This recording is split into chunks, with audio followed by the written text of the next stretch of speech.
खोजती फिरूं, आहें भरूं, बुनती रहूं ख्वाबों की मैं माला।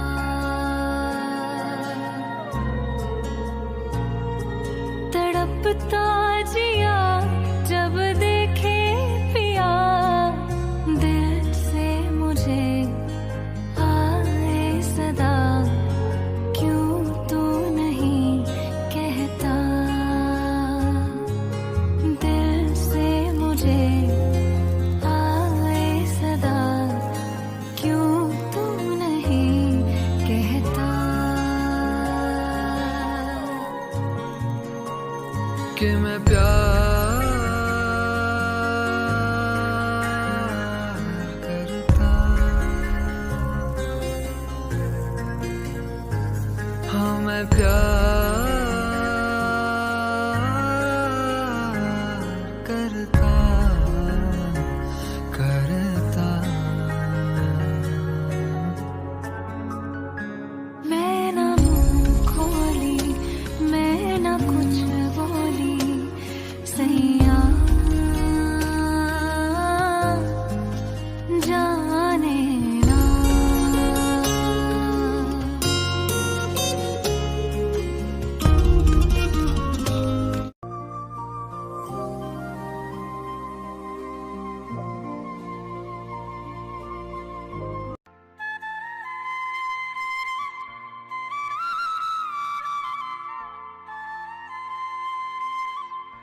कुकी जी, क्या हुआ?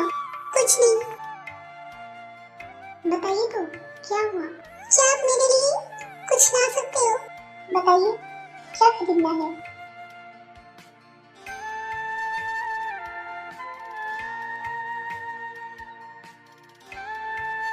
छोड़ दीजिए, आपको समझ में नहीं आएगा। मैं थोड़ी देर में आता हूँ।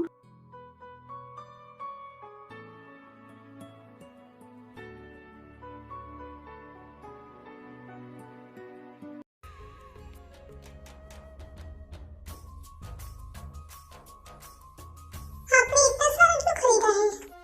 ये सब एक ही ब्रांड के हैं। ये सारे सॉफ्ट हैं। आपकी स्किन के लिए अच्छा है। Thank you.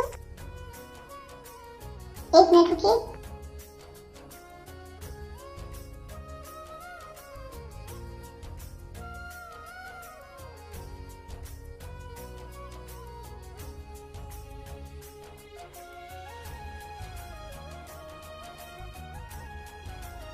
मैं आती हूँ।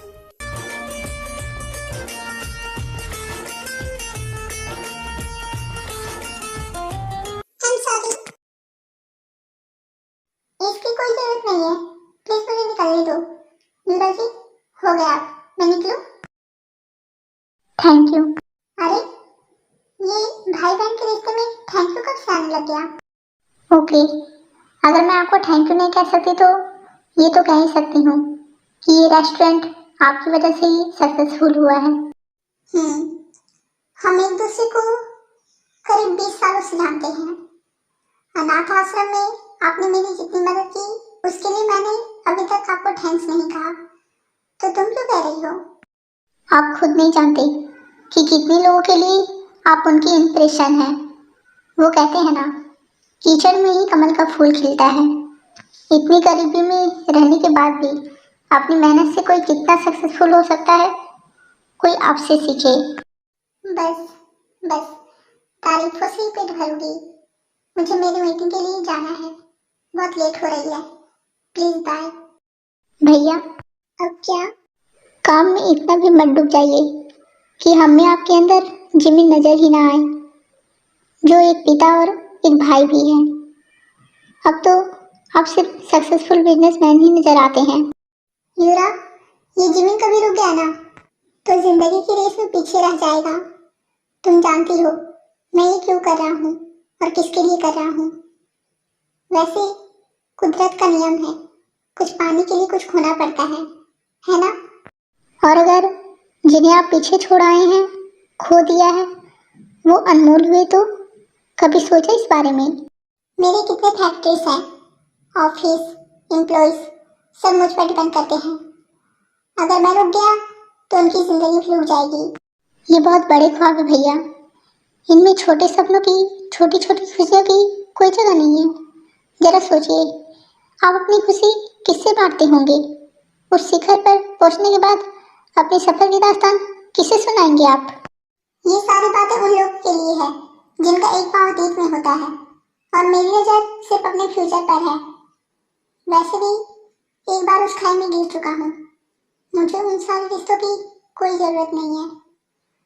अब इन बातों के लिए वक्त नहीं है मेरे पास, देर हो रही है, चलता हूँ।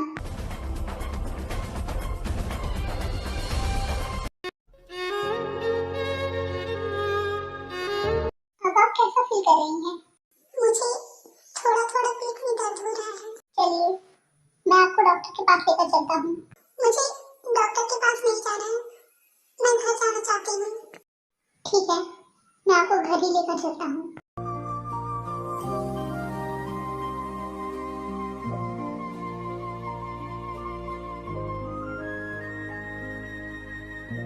अरे जीसू, नमक कहाँ रखा है?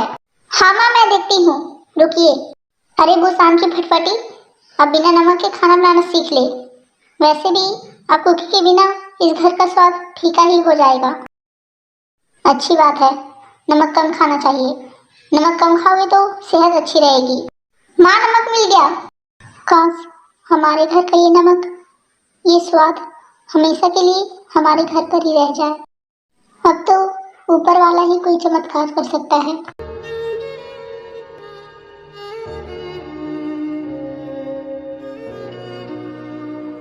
भैया, भाभी, आप लोग आ गए। देख बेटा, तेरे पत्नी के लिए कोई लड़का पसंद आया? माँ, मैं लड़के से नहीं मिला हूँ। कुकी जी की अचानक तबीयत खराब हो गई थी, इसलिए मैं कुकी जी को वापस घर लेकर आ गया। कुकी जी, आप आराम कीजिए, मुझे दुकान में कुछ काम है, मैं बापू जी से मिलकर आता हूँ। भाभी, मैं बहुत खुश हूँ। मुझे पता था आपको ना भैया से कोई अलग नहीं कर पाएगा। आप देखिएगा, धीरे धीरे ना आप भैया के दिल में जगह बना लीजिएगा। मैं अभी आई। बड़ी खुश है, आज लड़के से नहीं मिली। बड़ी चालाक निकली तू तो। सुबह जब घर से निकली तो तेरी शक्ल देख के जरा सा भी अंदाजा नहीं हुआ कि होटल में जाकर तू क्या खेल खेलेगी। मेरी एक बात सुन ले, कल तक ये घर तेरे एहसानों तले दबा था। हमने सोचा तू जिस्सू को बचा रही है, पर नहीं, ये तो तेरी चाल थी छछुंदरी, ताकि टेन तेरे एहसानों तले दब के और तलाक करने से मना कर दे। लेकिन एक बात मेरी भी सुन ले, अदालत ने तेरे को सिर्फ 3 महीने का ही समय दिया है, और तुझे लगता है तू इन 3 महीनों में टेन का दिल जीत सकती है, और तूने अपनी तबीयत खराब होने का अच्छा नाटक किया है। मुझे ठग रही है? हाँ सासू माँ, ये खेल तो ऊपर वाला खेल रहा है, वही जोड़ी बनाता है। अब उसी की मर्जी है कि हमारे रिश्ते को 3 महीने की मोहलत मिले, तो अब मैं क्या कर सकती हूँ? तेरी बड़ी सुनता ऊपर वाला। अरे करो खुद और नारियल फोड़ो भगवान के नाम पे। वाह भाई वाह, वैसे मैं जान गई तुझे, पक्की बेशरम औरत है। सच? क्या ऊपर वाले की यही मर्जी है कि हमें दूसरे से कभी अलग ना हो? मैं जानता हूँ आप कुछ दिनों से काफी स्ट्रेस में रही हैं और आज इस मीटिंग को लेकर, लेकिन अच्छा ही है ना, मुझे 3 महीने का वक्त और मिल गया है। मैं अपने दोस्त के साथ कुछ समय और बिता सकूंगा, और इन 3 महीनों में आपके लिए एक अच्छा जीवन साथी में ढूंढ लूंगा। आप बस किसी बात की कोई चिंता मत कीजिए। मुझे दुकान में कुछ काम है, आता हूँ। No tension. स्माइल थोड़ा और।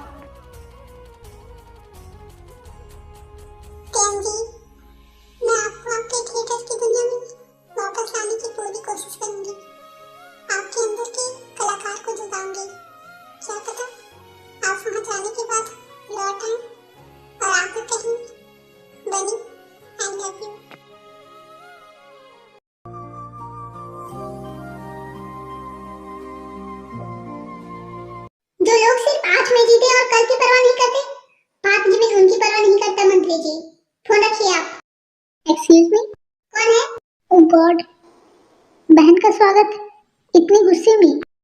नहीं, सॉरी। आओ बैठो। वो जो कल बात अधूरी रह गई थी वो पूरी करनी है। टाइम है? मैं जानता हूँ तुम कोई बात अधूरी नहीं छोड़ती। बोलो। जान के बड़ा अच्छा लगा कि आपकी जिंदगी में अभी भी मेरे लिए टाइम है। कहो, बहुत काम पड़ा है। भैया, काम, फैक्ट्री, जिंदगी का मतलब यही होता है क्या? अपनी फैमिली, कोई अपना हो जिसके साथ आप बातें शेयर कर सको, इसका मतलब जिंदगी नहीं होता। युरा, ये सब मिंजुन के बारे में ही है। भैया, मैं मिंजुन के बारे में ही बात करने आई हूँ। मुझे लगता ही नहीं, मुझे पूरा यकीन है उसे एक माँ की जरूरत है। नहीं, मिंजुन को किसी चीज की जरूरत नहीं है, क्योंकि उसकी माँ मैं हूँ और उसका पिता भी मैं ही हूँ। और अगर उसकी जिंदगी में माँ का होना लिखा होता तो वो नहीं होता जो हुआ। ऐसा नहीं होता, जो हुआ उसे भूल जाइए भैया। और गुस्से में किसी की बात को काट देने से पल भर की जीत तो मिल जाती है, लेकिन हमेशा ही गुस्सा ठीक नहीं है। मिंजुन को एक माँ की बहुत जरूरत है। और मेरे पति को भी देख लीजिए, वो हमारे बच्चों के लिए जो भी करते हैं, जो भी कर रहे हैं या करेंगे, क्या मैं वो अकेले कर सकती थी? नहीं भैया, एक बच्चे की जिंदगी में एक माँ और पिता दोनों का रोल बहुत इम्पोर्टेंट है। अगर एक रिश्ते में हाथ जल गया हो तो दूसरे रिश्ते की तरफ हाथ ना बढ़ाए, ये कहाँ की समझदारी है? भैया, मिंजुन की जिंदगी में जब एक माँ की कमी पूरी हो जाएगी ना तो बहुत खुश रहेगा। और देखिएगा, आपकी जिंदगी में भी एक ठहराव आ जाएगा जो बहुत जरूरी है। नहीं, मिंजुन कभी एक्सेप्ट नहीं करेगा। भैया, आप मेरी बात समझने की कोशिश कीजिए। वो जो कोई भी आएगी ना, वो मिंजुन को आपसे कभी अलग नहीं करेगी, क्योंकि आप मिंजुन के पिता हैं और आप हमेशा उसके पिता रहेंगे, उसकी प्रायोरिटी रहेंगे। हाँ, हो सकता है वो शुरुआत में थोड़ा एडजस्ट करे, लेकिन धीरे धीरे सब ठीक हो जाएगा। वैसे मिंजुन है कहाँ? मुझसे मिलने क्यों नहीं आया? कराटे की क्लासेस गया है आया के साथ। अब समझ में आया, मिंजुन को एक आया की नहीं, एक माँ की जरूरत है। मेरे पति का मैसेज है, फ्लाइट के टाइम के लिए रिमाइंडर भेजे हैं। वो कभी कभी मैं फ्लाइट मिस कर देती हूँ। अभी तो मुझे जाना होगा भैया, लेकिन प्लीज मेरी इन बातों पर ध्यान दीजिएगा और मिंजुन को मेरी तरफ से ढेर सारा प्यार दीजिएगा। Bye and take care of yourself.